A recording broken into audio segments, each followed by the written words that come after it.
Hi everyone, this is Dr. Serge, the nutrition scientist. Today I wanted to go over a study that several people asked me to comment. He has made the headline lately. You may have seen that on Facebook, on other social media, or on Google. One of them, like from NBC, for example, we can see that a study, low carb diet could lead to AFib. And there was other headline like that as well. So a lot more people today are turning to a low carb diet, like a paleo diet, like a keto diet, and other types of diet like that.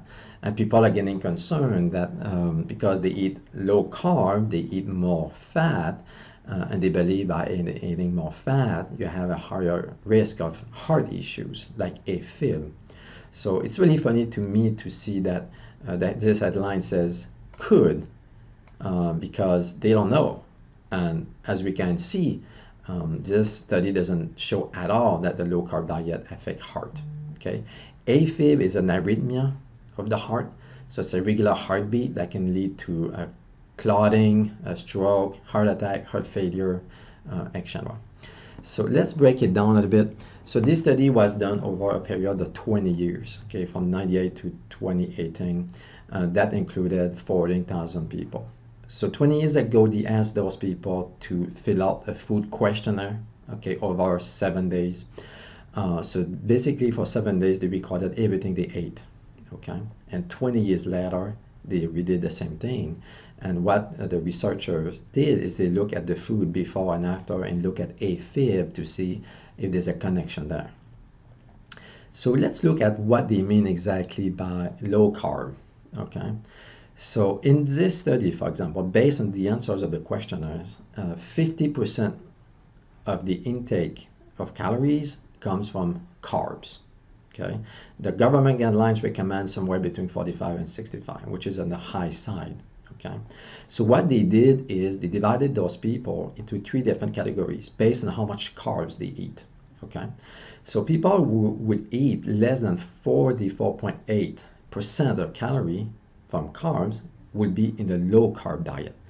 This is funny to me because usually we really use whole numbers like 48, 44.8. I'm not sure why they decided to go with this. So this is a little bit funny to me. And then for the moderate diet, it's somewhere between 44.8 to 52%. Okay, and more than 42.4%, it was considered a high carb diet. Okay, so the definition of low carb diet here is less than 45%. If you break it down into calories, it's about 200 grams a day of carbs that people would eat, and these people would be in the low carb diet.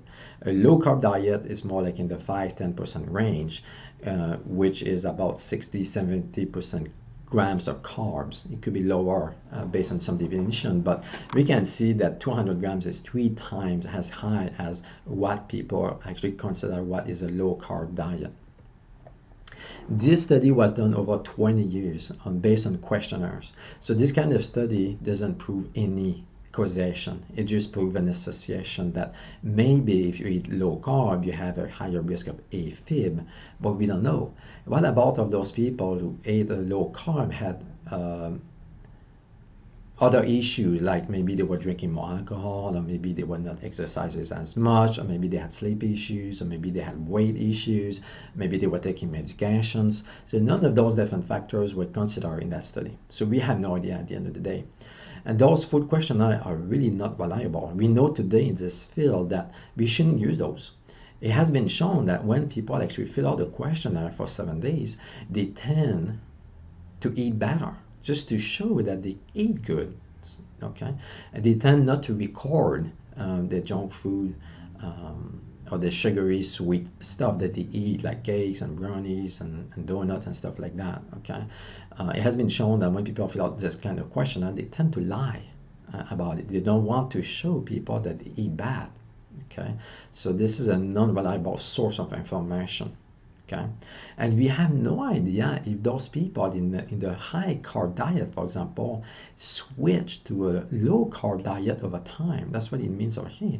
Who knows if those people over time switch to a low carb diet because their doctors recommended to lose some weight, for example, do something about the diet, eat less junk food or less sugar. So we have no idea if people switch back and forth from these different categories of low, moderate, or high carb diet. Okay, and we have no ideas if those people had diabetes, had high blood pressure, had other issues like that, because they didn't keep track of that.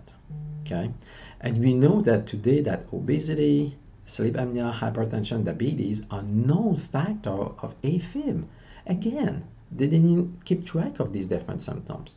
So we have no ideas if those people in a low carb diet actually had more of the issues. It may be the case, okay? And we know today, based on several studies, that the low carb diet, the actual low carb diet, which is about 10% of the diet from carbs, improves obesity. It improves sleep apnea. It does improve high blood pressure and diabetes. Okay, so this study doesn't make sense based on that. Okay, and we have no idea as well if those people actually had AFib without any symptoms. Some people may have had AFib, but they didn't go to a doctor, they didn't go to a hospital or ER because it was not severe. So we didn't keep track of that. We just kept track of people who went to a doctor because they had heart arrhythmia. Okay. So let me just talk about this study didn't account for any change in the diet. Okay, most people over time change the diet, especially over a period of 20 years. Okay, so we had no idea if people in the high carb went back to the low carb or vice versa. As we can see, this diet, or this study I should say, doesn't make sense at all, because we know that a low carb diet actually improves heart disease, for example. We know that it reduces the risk factor of heart attack or high blood pressure and other issues like that. Okay, so I would not be concerned. This study doesn't prove anything. It made the headline. I don't know why. I would not be concerned for my low carb friends. Go for it. It's a good diet. Make sure you eat good fresh veggies and fruits and fresh food. Okay, so thank you for watching. This is Dr. Serge. God bless you all.